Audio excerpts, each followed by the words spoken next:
3:14 a.m. That's the timestamp on the first transfer. Not 9 a.m., not noon. 3:14 in the morning. Every other Thursday for 15 years. You almost scroll past it. You're not looking for anything specific. You're just closing out her accounts. The way the lawyer told you to, the boring paperwork nobody warns you comes after a funeral. Statement after statement. Numbers that used to mean nothing now mean everything.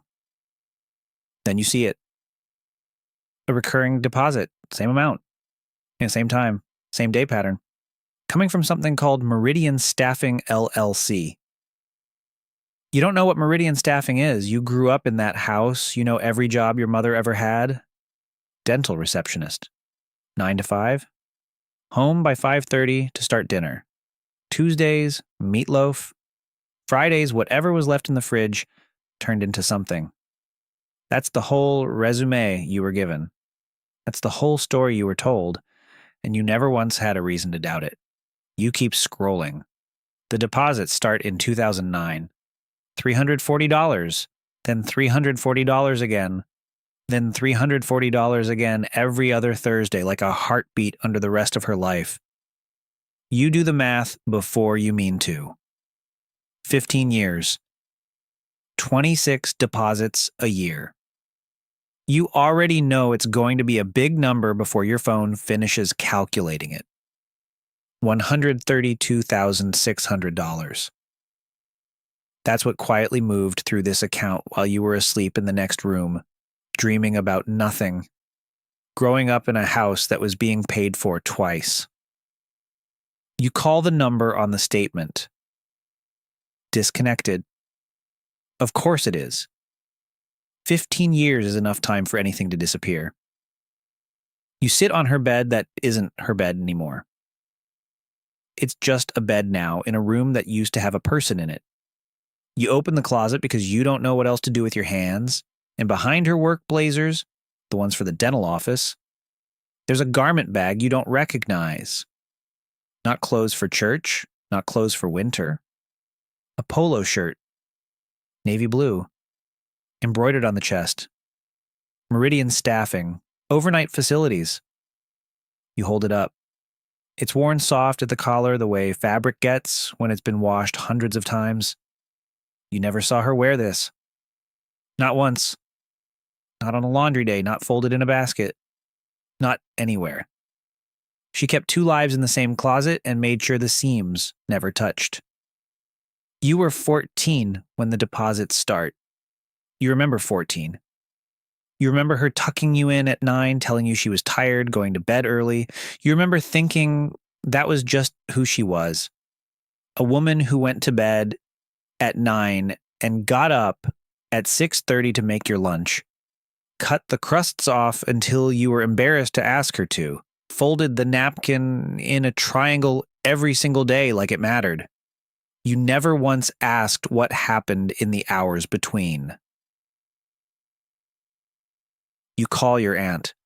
She goes quiet on the phone in a way that tells you she knows something before she says a word. She cleaned offices, your aunt finally says, 3 nights a week, sometimes 4, if someone called out. You ask why nobody told you. Your aunt doesn't answer that right away. Then, quieter. She didn't want you to think you grew up poor. You didn't think that. You thought you grew up fine. New shoes at the start of every school year. A birthday cake from the good bakery, not the grocery store. The one with the little sugar flowers she said you liked, even after you'd stopped saying it out loud. A vacation every couple of summers, nothing fancy, but real.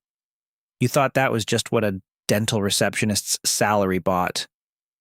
It wasn't. It was what a dental receptionist's salary bought, plus a woman on her knees at midnight, scrubbing a stranger's carpet, while you slept in a bed she'd made sure you'd never have to think about. You keep going through the statements because you can't stop now, and that's when you find the folder. Not digital. A real folder, manila, soft at the corners from being opened and closed 1,000 times, tucked in the bottom drawer under old tax returns nobody needed anymore. Inside it, a business plan. Typed. 22 pages. A bakery. Not a hobby, not a daydream scribbled on a napkin. A real plan with a lease estimate, an equipment list, a 5-year financial projection with her handwriting crowded into the margins, correcting numbers she must have redone a dozen times over a dozen years. The name at the top, underlined twice. Flourish. Your mother wanted to open a bakery. You never knew that either. You find the receipts stapled to the back. A commercial oven, priced and circled with a question mark beside the delivery fee. A location on 5th with a note in the margin. Ask about corner lease, foot traffic good, morning rush by the bus stop. Filled. Never submitted. The signature line still blank after all these years. You do the math again, the way you can't stop doing now. The $132,600 wasn't random.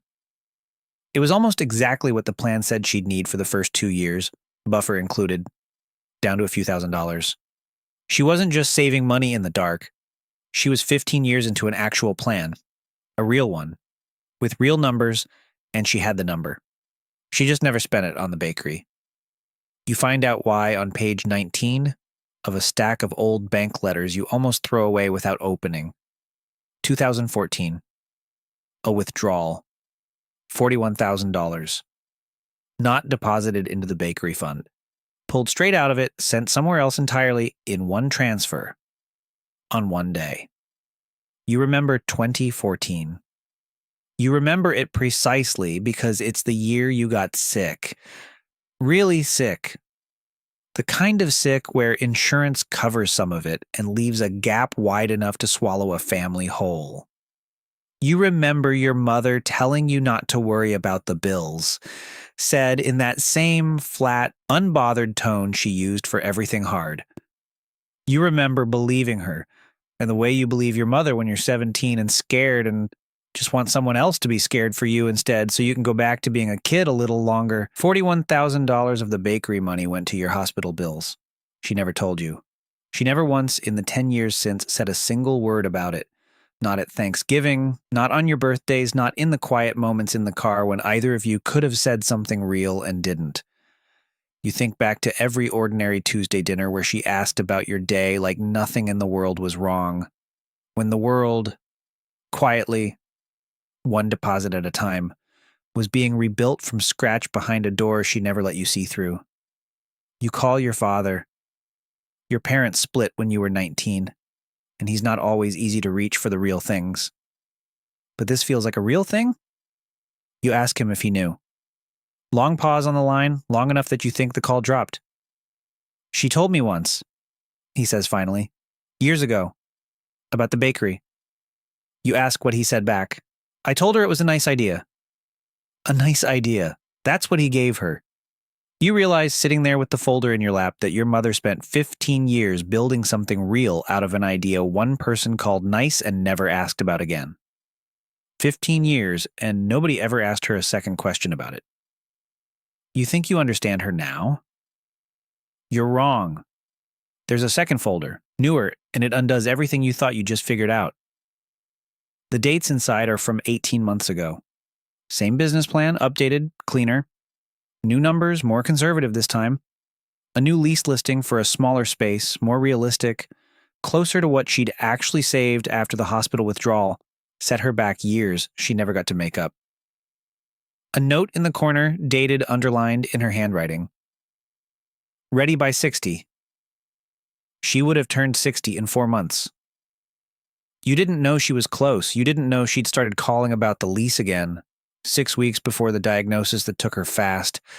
Faster than anyone expected. Fast enough that there wasn't really time for anyone to say the things people are supposed to say when they know it's the last conversation. You thought the last year of her life was quiet, unremarkable, her usual routine of work and rest and Sunday phone calls. It wasn't unremarkable.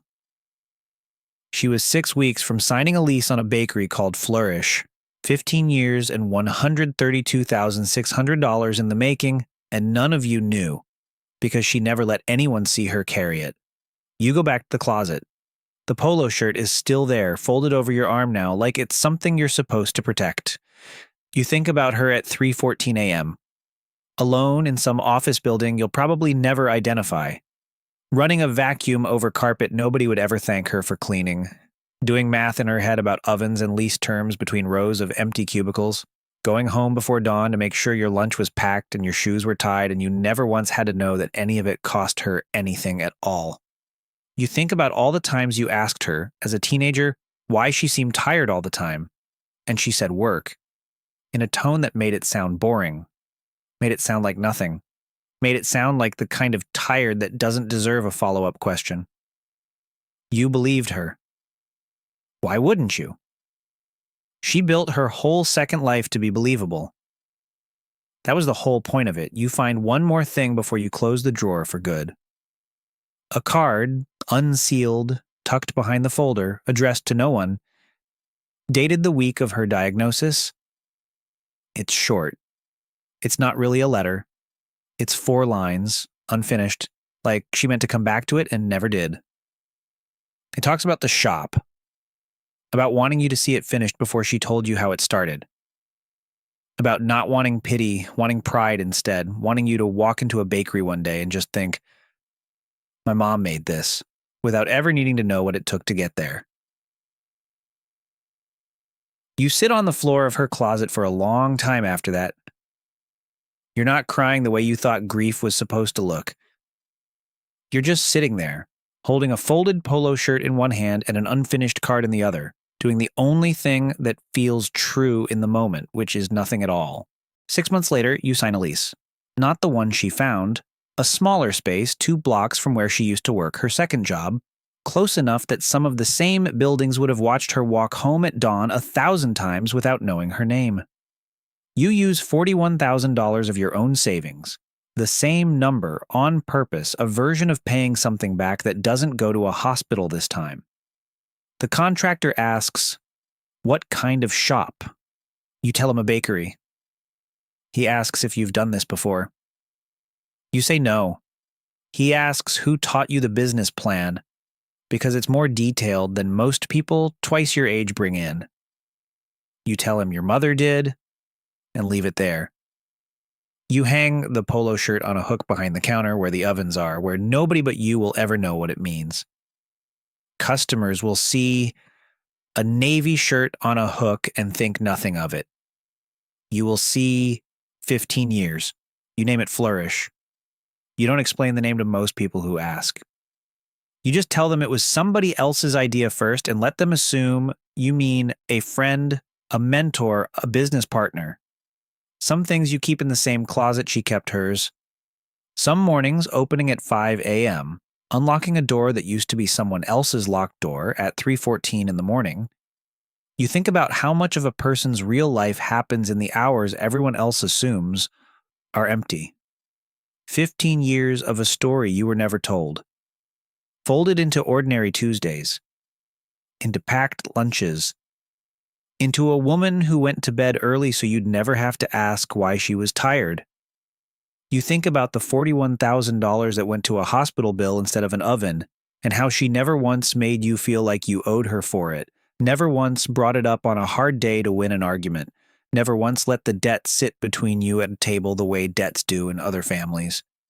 You think about the unfinished card sometimes, on the slow mornings, the 4 lines that never became a 5th. You've stopped trying to finish the sentence for her. Some things are supposed to stay unfinished. That's not the same as unfulfilled. You flip the sign to open. The first customer of the day is someone who has no idea what the flour on the counter cost, no idea about 3:14 a.m., no idea about a navy polo shirt worn soft at the collar, no idea about a woman who spent 15 years proving that love, done quietly enough, can look exactly like an ordinary life. That's exactly how she would have wanted it.